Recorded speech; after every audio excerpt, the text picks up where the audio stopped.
할렐루야. 지나간 한 주간 동안 여러분이 기도해 주셔서 베트남 선교를 잘 다녀왔습니다. 이 베트남이라고 하는 그 나라는 지금 약 한 4,000km, 우리 땅에서 한 4,000km. 그러니까 부산을 왕복하면 한 1,000km를 잡는다면 부산을 왕복 한 4번 정도 한 거리에 있는 나라예요. 예전에는 월남, 월맹 이 두 나라가 싸움을 해서 미국이 개입을 하고 월남을 도와주고 우리나라 군인도 월남에 가서 피를 많이 흘렸어요. 근데 결국은 미국이 철수하면서 월맹이라고 하는 나라가 월남을 집어삼키고 하나의 나라를 만든 다음에 베이트남이라고 이름을 지었어. 그래서 현재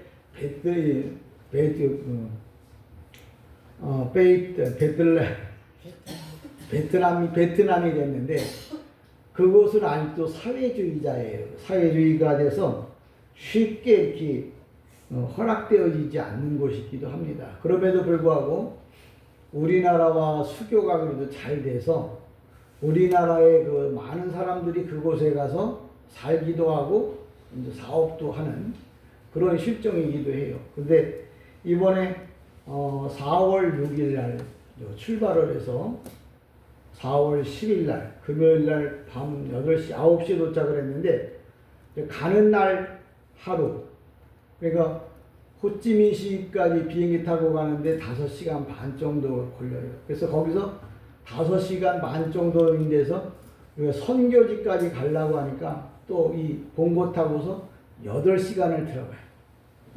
그러니까 시간이 너무 많이 걸리는 거예요.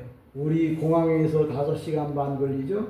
거기서 이제 달랏까지 가려고 그러면 또 8시간을 가야 되니까 그저 하루 이틀 그냥 오고 가는데 시간을 다 쓰게 되어졌는데, 그리고 이제 나머지 이제 3일 가지고서 그 교회, 베트남에 한 6교회 기도원까지 해서 한 7교회를 이제 우리가 이제 순방을 하느라고 일정이 많이 바빴습니다. 근데 중요한 건 뭐냐면 그 베트남에는 아직도 그 국민연각 소득이 낮아서 산후령 변호동을 우리나라에 뭐 60년대, 70년대 정도밖에 있지 않아요. 이제 뭐 잘 먹고 잘 사는 사람은 어디든지 있는 거고 보편적으로 그래요. 그래서 교회를 개척하기만 하면은 교회 성장이 완전히 급속도로 발전됩니다. 보통 뭐 교회를 세워놓으면 자기 스스로 교회를 세울 능력은 안 돼요. 먹고 살기도 힘드니까. 근데 이 뭐 한국에서 아니면 전 세계에서 그곳에다 교회만 세워놓으면 보통 2년, 3년 안에 200명, 300명 정도는 모여요. 이번에도 우리가 이제 한 6개, 7개 교회를 이렇게 순방하면서 그곳에서 이제 찬양과 경배를 올렸는데, 이번에 선교팀이 4팀이나 같이 나눔 플러스 사회 그와 함께하는 뭐 이 선교팀들이 우리 팀까지 4팀이 27명이 가기로 했었는데 이제 한 분이 이제 개인적인 사정 때문에 못 가고 26분이 비행기를 서로가 시간이 안 맞으니까 따로따로 이렇게 맞춰서 이제 베트남에서 만나가지고 선교 활동을 하고 또 따로따로 이제 시간 맞춰서 비행기 타고 이렇게 들어오는 이런 과정을 겪었어. 베트남에 가가지고 여러분들이 기도 많이 해주셔서 그런지 몰라도 아주 쌀국수는 실컷 먹고 왔어. 거기는 뭐 대접할 게 없으니까 대접한다고 그러면 쌀국수야. 그냥 너나 나나. 그리고 그들은 1년 평생 쌀국수하고 그 다음에 나무, 마야자 뭐 이런 그 과일들, 하나님이 주신 과일들 이제 그거 팔아서, 또 우리가 갔던 데가 뭐냐면 이 커피 생산지 세계 지금 2위를 차지할 만큼, 그러니까 이 눈을 떠보면 커피 나무야. 그것도 막 끝도 없이 넓은 땅에 커피 나무를 심어서 그 커피를 수확해서 생계를 유지해가는 그런 나라이기도 한데, 중요한 것은 인생사는 뭐 다양하게 있어요. 근데 그들이 늘 소망을 갖고 사는 건 똑같은 인생을 살아요. 근데 똑같이 국수를 먹고 똑같은 하루를 보내지만 예수 믿는 사람들은 이렇게 먹고 살다가 죽어도 천국 간다는 소망을 갖고 열정을 다해. 근데 예수를 모르는 사람들은 그저 이 땅에서 어떻게든지 남보다 좀 더 잘 먹고 잘 살려고 애를 쓰긴 하는데 세상이 뭐 만만하지가 않잖아요. 참 힘들고 어려운 상황들을 보게 되었습니다. 제가 여러분들이 기도 잘 해주셔서 그래도 선교를 은혜 가운데 마쳤고 나름대로 네 팀이 마음을 맞춰서 선교한다는 게 쉽지 않은데 하나님의 은혜로 서로 네 팀이 마지막 평가를 할 때 서로 행복했다. 우리가 또 모일 수 있으면 또 한번 모여보자. 이런 결론을 내리고 이제 뭐 각자 현지에서 그냥 파회 예배를 드리고 각자 비행기를 타고 또 뭐 8시간을 오고 또 저 같은 경우에는 달라스에서 8시간을 오고 비행기가 없어갖고 인천공항에서 6시간 아니 호찌민 그 비행장에서 6시간을 그 좁은 우리나라 공항은 넓고 크고 깨끗하잖아요. 거기는 쬐끔해요. 거기서 할 일도 없고 먹을 것도 없는 데서 6시간을 버티고 있다가 비행기를 타고 5시간 반을 날라서 기포공항에 도착을 하는. 그러니까 몸이 아주 그냥 많이 힘들더라고요. 그래서 젊었을 때는 꽤 많이 다녔는데도 괜찮았었는데 재밌었는데 지금은 좀 나이가 들어서 그런지 갔다 오면 마음은 영혼은 기쁜데 몸이 막 따라주질 않는 거야. 그래서 어제도 병원에 가서 하루 종일 링거 맞고 이러고 앉아왔었는데 어쨌거나 하나님은 전 세계에 복음을 전하기를 원하시는 건 참 눈으로 목도하고 왔어.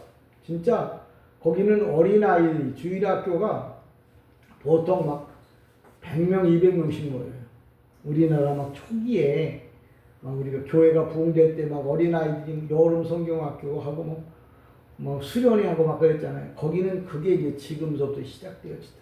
그래서 나름대로 우리 교회 이름으로도 정말 그런 지역에 교회를 하나 세워놓으면 좋겠다라는 마음만 갖고 왔어요. 근데 보통 땅은 많아요. 그리고 우리나라 돈이 이제 거기 우리나라 돈이 그 나라보다 17배인가 비싸요. 그래서 우리나라 돈으로 한 2억 정도만 되면 땅 한 500평에다가 교회를 멋있게 잘 지을 수가 있더라. 그러면 이제 아마 진솔교회 뭐 무슨 그 동네 이름을 붙여서 아마 그 예배당을 영원토록 보존할 수 있을 거다라는 그런 소망과 기다림 또는 기도를 가지고 왔습니다. 어쨌거나 오늘도 사도행전 1장 6절로 14절에 11절에 있는 말씀을 가지고 온 세상과 선교라는 제목으로 말씀을 좀 나누려고 하는데요. 사도행전 1장 6절에 보면 이렇게 말합니다. 그들이 모였을 때 예수께 여짜와 이르되 주께서 이스라엘 나라를 회복하심이 이때이니까. 이게 저희가 모였을 때 이 말은 뭐냐면 누가 물어보는 거냐, 항상 제자들이 물어보는 거예요. 예수님이 쉬운 말로 말하면 지금 한번 대통령이 될 때 지금 권세를 잡을 때가 언제입니까? 예수 믿는 예수님의 제자들이 하는 말이 그거예요. 예수님 때문에 내가 좀 덕 좀 보자. 그런 얘기를 계속 하는 거예요. 성도들도 가보면 예수 믿는 것 때문에 내가 좀 복을 받을 수 있고 내가 복 받을 수 있는 때가 언제냐. 내가 내가 그럴 것 같으면 내가 예수를 따라가겠다. 그런 식인 거죠. 그러니까 사도행전을 쓰는 제자들조차도 이 세상에 대한 욕심과 미련을 버리지를 못하고 있는 거예요. 그러니까 싸움이라는 건 뭐냐면 하나님 나라와 이 세상이 서로 부닥치는 게 싸움이에요. 나는 어떻게 하든지 이 땅에서 잘 먹고 잘 살고 행복하게 살기를 원하는데 주님은 뭐냐면 이 땅에서는 주님이 원하는 일만 하면서 살다가 하늘나라 와서 잘 살아라. 그 얘기가 성경의 전체적인 중심이에요. 그러면서 성경의 또 한 가지 중심이 뭐냐? 세상에는 공짜가 없다. 네가 만약에 이 땅에서 주를 위하여 살았다면 내가 하나님 나라에서 그 수고한 만큼 내가 너를 살게 할 것이고 네가 이 땅에서 네 인생을 살았다면 천국에 온다고 해도 너에게 주어질 상급은 없다. 그 얘기가 성경의 전체예요.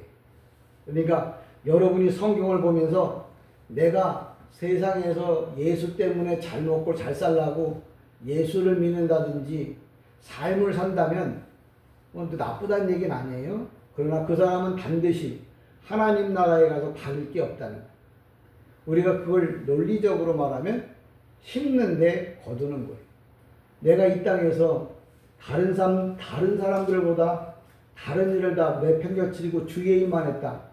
그럼 세상에서는 뭐예요? 잘 먹고 잘 살 수 있는 확률이 떨어지죠. 그래도 주님은 뭐예요? 네가 지금 이 땅에서 그렇게 살았다고 해도 심은 거잖아요. 내가 나쁜 것을 심으면 반드시 뭐예요? 대가를 거두게 돼 있어요. 내가 심지 않았는데 열매를 거둘 수 있는 방법은 없어요. 여러분이 다 살면서 경험하잖아요. 내가 나를 위해서 살았어. 그럼 나는 건강하고 멋있게 살 수 있지만 하나님 나라를 위해 살지 않는다면 나는 하나님 나라에서 받을 수가 없다는 게 성경의 답이에요. 그래서 내가 하나님 나라를 위해서 사는 방법이 뭘까? 그래서 목사는 계속 이렇게 살면 주님이 기뻐하십니다. 이렇게 살아야 성공적인 삶을 살 수 있습니다. 라고 이야기하는 거예요. 그래서 때로는 이 땅에서 힘들고 어렵지만 그래도 살아라. 왜? 내가 영원히 살 것 같으면 죽지 않고 이 땅에서 영원히 살 것 같으면 따지는 거가 이 세상에서 열심히 살라고 말하겠죠. 근데 인생이라는 게 가보니까 여기서만 묘지가 있는 게 아니고 거기도 묘지가 있고 세상 어디 가든지 죽음이라는 건 있잖아요. 이 죽음이라는 건 뭐냐면 그게 끝이면 좋겠는데 그게 새로운 시작이라는 여러분의 인생에 있어서 내가 여기서 끝날 것이냐 아니면 영원한 다른 세상에 가서 정말 행복하게 잘 살 거냐 라는 이야기를 나름대로 결심을 해요. 근데 예수님 제자조차도 뭐라 하냐면 예수님 여기 보면 예수님 이스라엘 나라를 회복하심이 이때니까 이게 무엇이냐면 지금 이스라엘은 로마의 속국이 돼 있단 말이에요. 로마의 우리가 일본 내 36년 동안 억압을 받았던 것처럼 이 이스라엘도 계속 로마의 억압을 받고 있었으니까 이 로마에서부터 해방을 시켜줄 분이 예수님인 것처럼 생각했다는 거예요. 제자들조차도. 오늘날 많은 성도들이 큰 교회 많은 사람들이 내가 예수를 믿으면 잘 될 거라고 그렇게 생각해서 예수를 믿는 사람들이 너무나 많다. 근데 그런 사람들이 어떻게 되어져야 하느냐? 성경에 그렇게 말합니다. 8절에 오직 성령이 너희에게 임하시면 이 말은 뭐냐면 너희가 하나님의 마음으로 바꾸어지면 그때 가서 올바른 생각을 하게 될 것이다.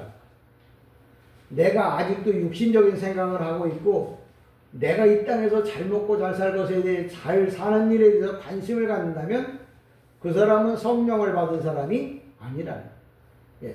성령을 받은 사람은 어떤 사람이냐?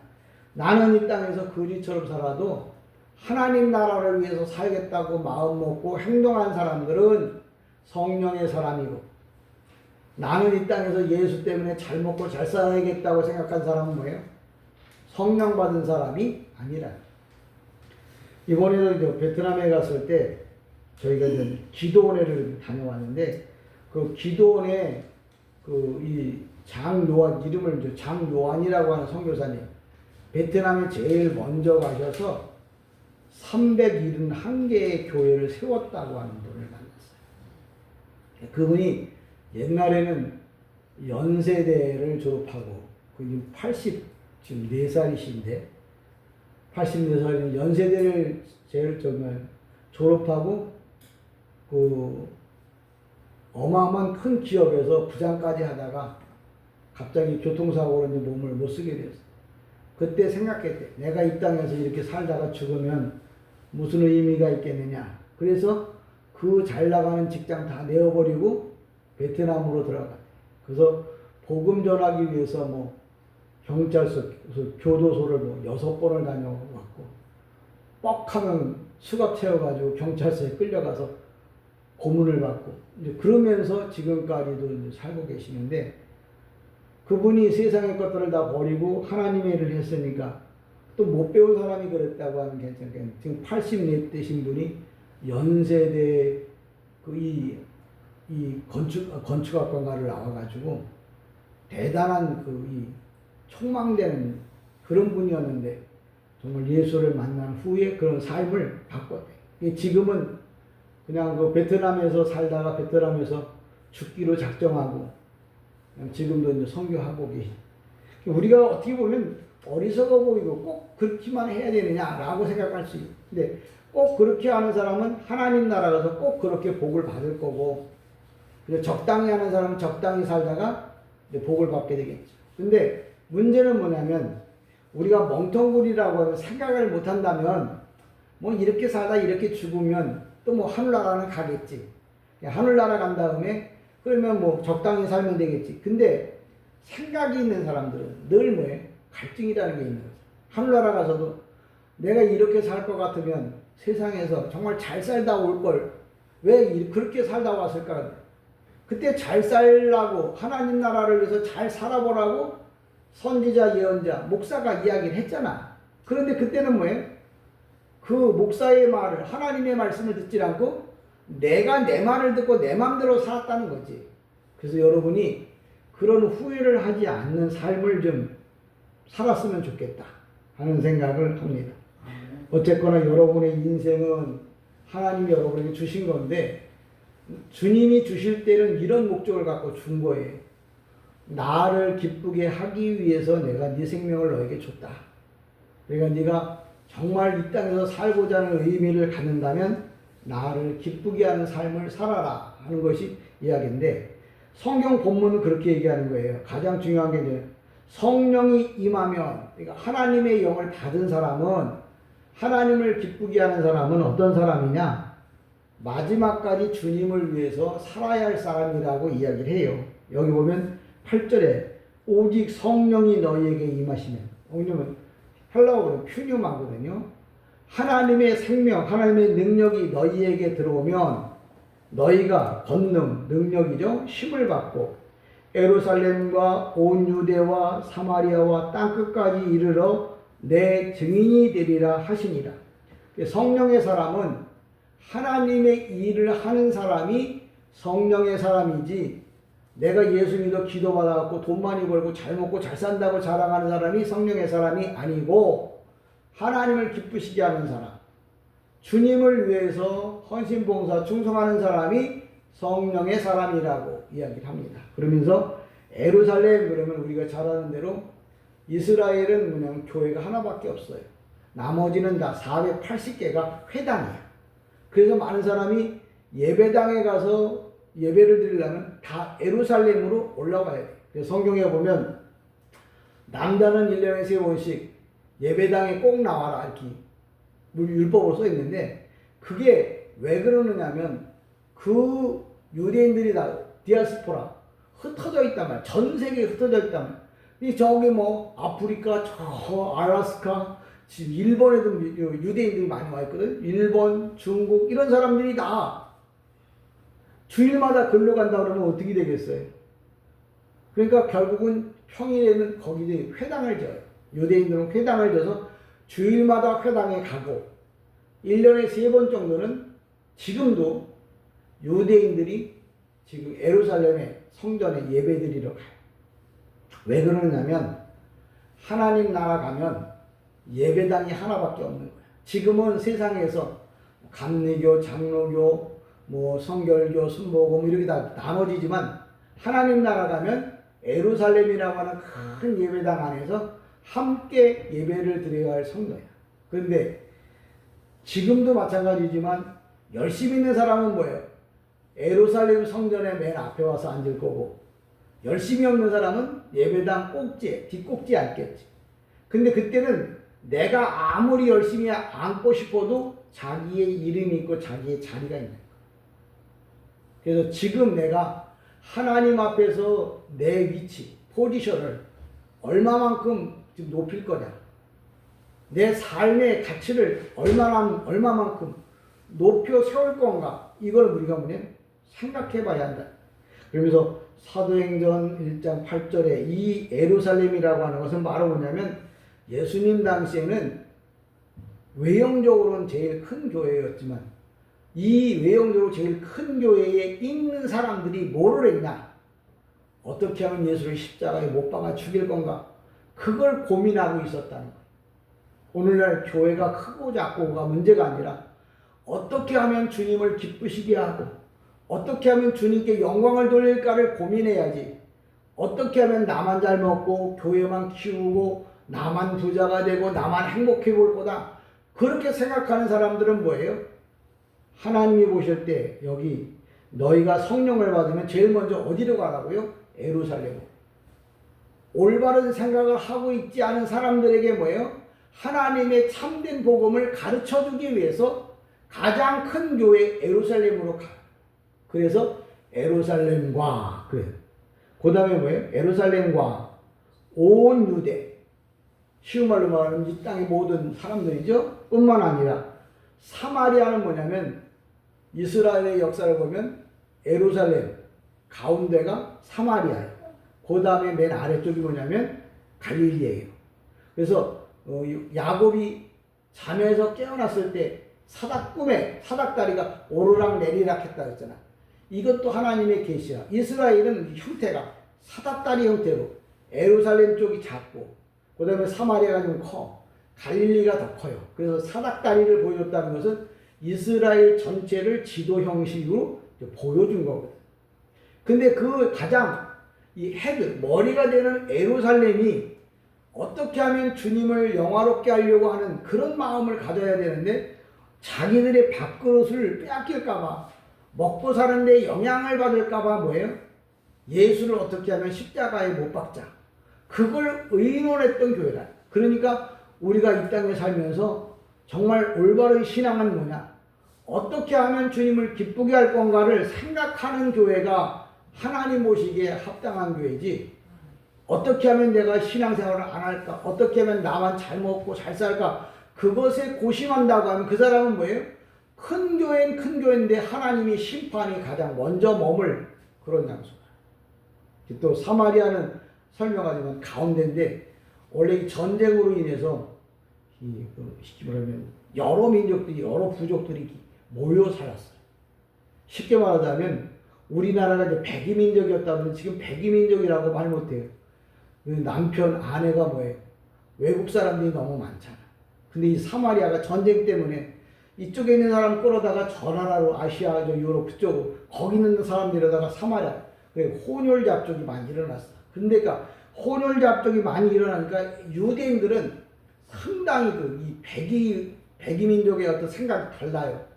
자기가 자기 민족이 아니면 사람 취급도 안 하는 거예요.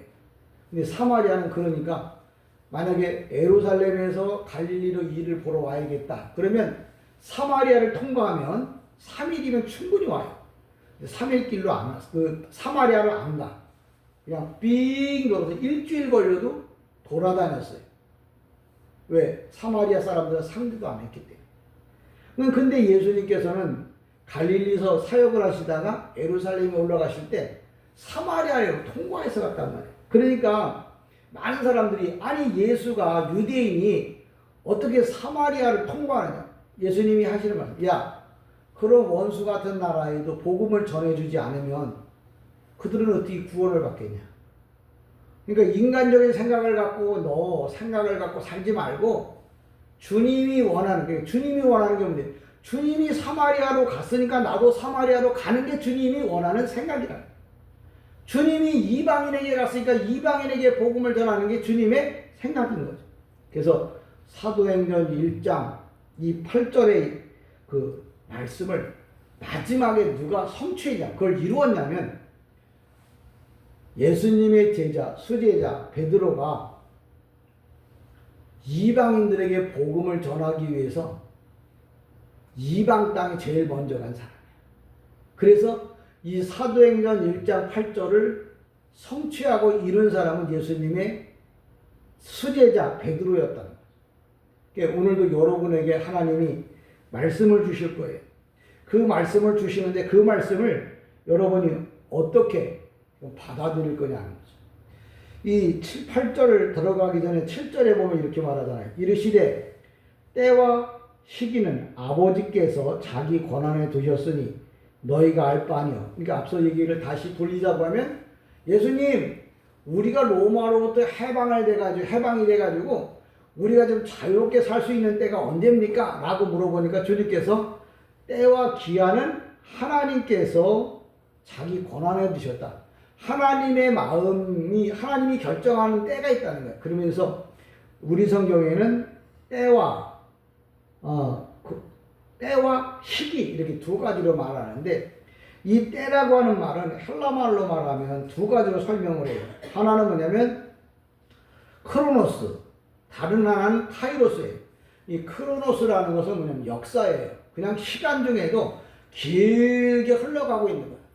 그런 거 하면 또 카이로스는 뭐냐면 정해놓은 시간이에요. 그러니까 주님이 언제 오실 거냐 헬라어를 번역하면 그저 인생 사는 가운데 어느 시점에 주님이 오실 거라는 거예요. 그 얘기는 뭐냐? 지금 네가 살면서 열심히 뭐예요? 주의 일을 하고 살라는 거예요. 살긴 사는데 그냥 살다 어느 날 올 것 같으면 그때부터 할 게 아니라 지금부터 열심히 주님을 위해서 살라는 거예요. 그 살아가는 긴 시간 중에 어떤 한 시간이 있는데 그게 주님이 오실 시간이라는 거예요. 오늘도 이 말씀의 포인트는 그거예요. 네가 살 때 사는 동안 주님을 위해서 열심히 잘 살라는 거야. 주님을 위해서 죽도록 살라는 거야. 죽어도 안 와도 할 수 없는 거죠. 근데 네가 살고 있는 동안 열심히 살았다면 그리고 내가 죽었어. 그럼 나는 언제? 죽은 다음에 다시 부활해서 하나님 앞에 가서 내가 오지 않았어도 내가 가지 않았어도 네가 내 말대로 살았으니까 네가 살아온 그 시간을 이제 계산해서 하늘나라에서 상급을 주겠다. 오늘도 본문의 이야기가 그거예요. 그런데 그렇게 살라고 하면 어떻게 해야 하느냐 그거죠. 인간적인 생각을 가지고 살아봤는데 쭉 살았는데 인간적인 생각은 절대 하나님을 기쁘시게 하는 생각을 할 수가 없다. 그래서 8절에 그래서 성령을 받아라. 성령을 받으면 주님이 원하는 것들을 하게 될 것인데 예수 안 믿는 사람에게 우선 나 자신을 복종시켜서 주님을 위하여 기쁜 일을 하고 정말 그것도 예루살렘 가장 원수가 되는 예수를 십자가에 못 박겠다고 작정하는 오늘 그걸 다시 우리식으로 말하면 내가 예수 믿는데 가장 큰 걸림돌이 되는 그 문제를 해결하기 위해서 애써라. 내가 주일날 한 번밖에 못 나왔어. 두 번밖에 못 나와. 그럼 내가 계속 나올 수 있는 방법이 뭘까? 그래서 내가 힘들어도 토요일 주일 쉬는 날을 택해서 일을 하고 내가 만약에 예배당에 계속 나온다면 가장 어려웠던 힘들었던 문제를 해결한 거잖아요. 예루살렘에 나가서 복음을 전한 것. 그 다음에 사마리아 원수의 나라. 내가 나를 자꾸 처복종시키지 못하고 나만 살아보려고 하는 나라. 그런 생각을 뭐예요? 바꾸라는 거예요. 그런 것을 하려고 하면 하나님의 영, 성령을 받아야만 할 수 있다. 성령 안 받으면 도루묵이에요. 어떤 분이 그러더라고요. 도루묵이 맛있대. 그럼 원래 도루묵이 처음에는 도루묵이 아니었고 이 은어였단 말이에요. 은어. 빛이 있고 맛있는 고기였어. 근데 임금님이 남한산성 피난에 왔다. 병자로 와서 피난 왔다가 그때 먹을 게 없었을 때 어부가 그 고기를 잡아다가 줬단 말이야. 도루묵 이름이 뭐냐? 도루묵이라고 그랬거든. 야 이렇게 맛있는데 그 이름이 무슨 도루묵이냐? 앞으로는 은어라고 불러라 그래서 은어라고 불렀어요. 근데 이 임금이 다시 궁에 들어와서 각종 맛있는 걸 먹다가 옛날이 생각나서 야 그 은어 좀 가지고 와라. 그래서 은어를 잡아다 요리를 했는데 먹어보니까 맛이 아닌 거라. 그러니까 뭐라 했냐면 야 도루묵이라고 해라. 도루묵이라고 해라. 그래서 이제 아직까지 도루묵이 됐는데 신앙생활도 마찬가지. 잘할 때는 은어야. 근데 시간이 지나가면서 뭐예요? 도루묵 같은 성도가 된다. 처음에는 참 은어처럼 빛도 나고 맛도 있고 힘이 왜? 그때는 내가 주님을 위해서 살았으니까. 그때는 주님을 기쁘시게 하려고 하니까 뭐든지 다 행복했다고. 근데 내가 세상에 욕심이 들어오기 시작하니까 이게 맛이 없는 거라. 그래서 은어를 다시 뭐예요? 도루묵이라고 하고 나도 옛날처럼 살아보자고 생각하고 살아간다. 뭐 그래도 저래도 어쩔 수 없지만 목사 입장에서는 은어로서 살라는 거죠. 하나님이 원하는 사람으로 살라는 거예요. 왜? 결론적인 얘기를 하자고 하면 여러분이나 나는 언젠가는 죽는다는 거죠. 죽고 난 다음에 하나님 앞에 서야 한다는 거예요. 근데 이 땅에서 100년을 잘 살았어도 1000년 동안 고생한다면 100년의 수고가 다 낫잖아요. 여러분이 지금 가고 있는 모든 것들이 다 나름대로는 행복하지만 천국 가서도 그 행복이 뭐예요? 더하면 더했지 모자란다든지 없다면 영원히 살면서 얼마나 힘들겠냐. 그래서 오늘 성령을 받으면 바로 그런 사람이 되어야 한다고 이야기를 합니다. 10절에 보면 이렇게 말합니다. 9절에 보면 이 말씀을 마치고 그들을 보내는데 올려져 가시니, 그래서 예수님께서 그렇게 이야기하신 다음에 이제 하늘로 올려갑니다. 근데 여기 하늘로 올려가시는데 그 말씀 마치고 그들이 보는 데서 올려가요. 이 본다는 말이 성경에는 두 가지로 떠요. 하나는 호라오, 하나는 브레포로. 근데 여기서 브레포라는 건 뭐냐면 육신의 눈으로 주님이 올라가는 걸 보는 거예요. 감람산에서 올라갑니다. 감람산이 뭐냐면 기도의 산이에요. 그러니까 성도가 마지막까지 신앙생활을 하려고 하면 어떤 사람이 신앙생활을 할 수 있느냐? 끊임없이 기도하는 사람, 끊임없이 주님을 위해서 살겠다고 약속하고 말하는 사람, 그 사람이 신앙생활을 계속 유지할 수 있는 사람이다. 그래서 영적인 사람은 어떤 사람이냐? 날마다 시간마다 여러분의 환경에 맞춰서 기도를 하는데, 육신적으로 여기 보면 본다고 하는 말이 육신의 눈으로 주님이 올라가는 걸 보는 거예요. 육신의 눈으로 봤어. 그 다음에 그럼 주님이 다시 오실 때는 어떻게 보냐? 호라우로 떠요. 그때는 영의 눈으로 봐. 왜? 2000년 전에 그 육신의 눈으로 봤던 모든 사람들이 다 뭐예요? 지금은 죽어 없잖아요. 근데 주님이 가는 건 봤는데 오는 건 못 보면 못 믿잖아요. 그래서 사람을 다시 죽었던 우리를 부활시켜서 영적인 눈이 뜨여진 다음에 죽었던 삶이 영원히 살아서 주님이 오시는 것들도 보게 됩니다. 그래서 성경은 항상 육적인 것과 영적인 것을 말해요. 지금은 육신적으로 봤는데 그러면 다시 오신다고 그랬는데 그때는 내가 죽어 없는데 어떻게 보냐고. 그때는 영으로. 그래서 지금 보는 건 호라우로 뜨고 나중에 올 때는 처음 보는 것은 브레포로 뜨고 나중에 오실 주님은 호라우로 떠요. 그래서 육신적으로 영안이 열린 사람은 뭐예요? 영안이 열렸다는 말은 육신적으로 지금 이 땅에서 내가 하는 일로도 기쁨을 얻지만 영적인 눈이 열리면 그 기쁨이 뭐예요? 더 많아진다. 그래서 저는 여러분이 오늘 성령의 충만함을 받아서 모든 사람들에게 모든 것을 보고 기쁨으로 살아가는. 그래서 베트남 가봤더니 그 사람들이 삶의 의미가 없더라고요. 우리가 볼 때 이게 인생사냐 하는 거죠. 우리도 그 과정을 겪었지만 지금 우리 입장에서 보면 이게 인생의 삶이잖아요. 근데 그들은 뭐 기쁜 거예요. 행복한 거예요. 그 피곤하게 일하고 와서도 저녁에 200~300명이 모이더라고요. 어린아이들부터 시작해가지고 이렇게 물어봤어요. 어떻게 힘드냐고. 힘든데 어떻게 하냐. 교회만 오면 주님만 생각하면 너무 기쁨이 넘친다. 그럴 때마다 이제 마음에 좀 감동이 나네. 근데 여기 성경에 있는 말씀을 다시 설명하면 9절에 보면 이 말씀을 하시고 그들이 보는 데서 올려가시니 구름이 그를 가리어 보이지 않게 하더라.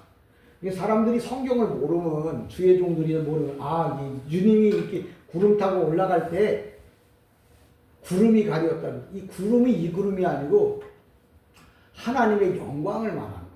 하나님의 영광이 뭐예요? 예수님을 포근히 감싸는 바람에 육신의 눈을 갖고는 볼 수가 없는 방법으로 올라가신다. 그런 말이거든요. 왜 그러냐면, 그 목사님이 이 구름을 왜, 세상에는 구름이 눈으로 보는 가시적인 구름이 있어요. 근데 하나님의 영광을 위해서 이게 보여지는 구름이 있는데, 우리가 동방박사가 별을 보고 왔다면 하나님이 특별하게 만든 창조물이에요. 또 이스라엘 백성들이 애굽에서 출애굽할 때 낮에는 뭐예요? 구름 기둥으로, 밤에는 불 기둥으로 했더니 이게 구름이 기상학적 구름이냐 영적인 구름, 하나님의 영광으로 뭐예요? 이스라엘 백성들을 인도했다는 말을 구름 기둥으로 불 기둥으로 인도했다는 거예요. 육신적으로는 이렇게 추운 밤에는 추우니까 열을 발산할 수 있는 어떤 그 불 기둥이 있었고, 낮에는 뜨거우니까 구름으로 이렇게 이스라엘 백성들을 가리우는 구름이 떴는데, 그게 기상학적 구름, 쉽게 말하자면 구름이라는 게 빗방울이 물방울이 모여서 그게 구름이 되는 거거든요. 그런 구름이 아니에요. 여기서 말하는 대로 구름이라고 말하면 이게 보지 못하면 햇소리만 하는 거예요.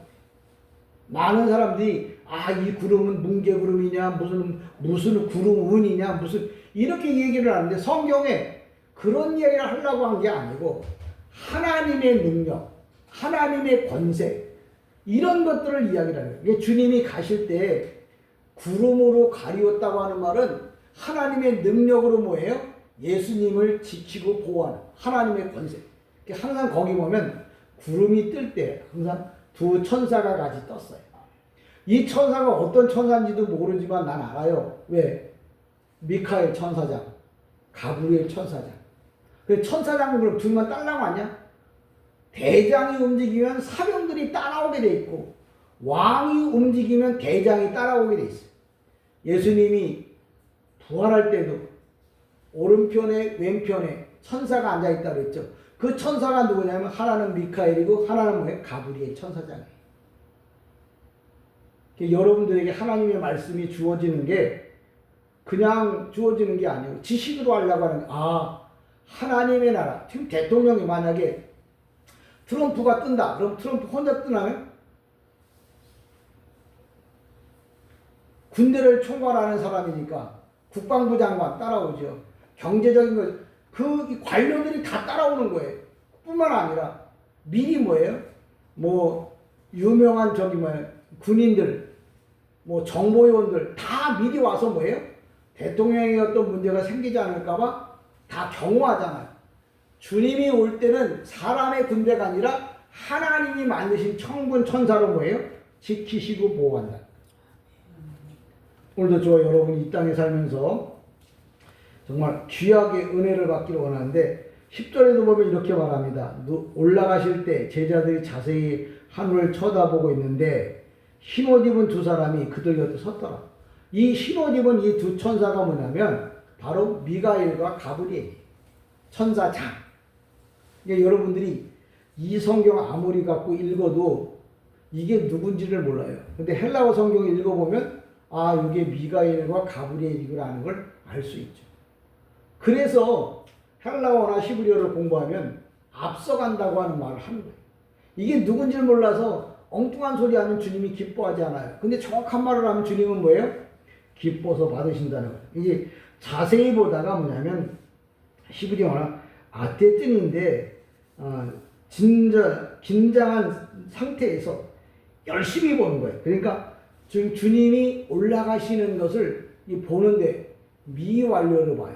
그리고 왜 그러냐면 긴장한 상태에서 주님을 계속 바라다보고 있는 거예요. 왜? 간 대로 오신다고 그랬으니까. 그 얘기는 여러분, 가는 거를 긴장해서 보라는 말이 아니고 다시 오실 때까지 긴장하고 있으라고. 그러니까 지금 여러분들이 공부를 하고 설교를 하는 목사의 그 패턴에 따라서 달라요. 가는 걸 보게 열심히 보고 있으라고. 아니요. 그 가는 걸 긴장한 마음으로 보는 것처럼 다시 오실 그 주님을 기다리고 있으라고. 그래서 미완료로 뜨는 거예요. 가는 걸 미완료로 뜨는 게 아니야. 갔다가 다시 오실 것. 왜? 분명히 얘기했죠. 뭐라고 얘기해요? 올라가실 때 제자들이 자세히 하늘을 쳐다보고 있는데 흰옷 입은 두 사람이 그들 곁에 서서 이르되 갈릴리 사람들아 어찌하여 하늘을 쳐다보느냐? 너희 가운데 하늘로 올라가신 이에서는 하늘로 가심을 본 그대로 오리라 하시니라. 그러니까 내가 지금 긴장해서 그를 보고 있는데 가는 걸 보는 게 아니고 아쉬워서 보는 게 아니고 이대로 가셨다가 다시 오실 주님을 기다리란 말이야. 그러니까 지금 갈릴리 사람들에게 얘기하는 거예요. 너 올라간 것만 보려고 그러지 말고 다시 오실 걸 기다리고 신앙생활 잘 하라고. 그래서 그런 얘기가 어딨냐고.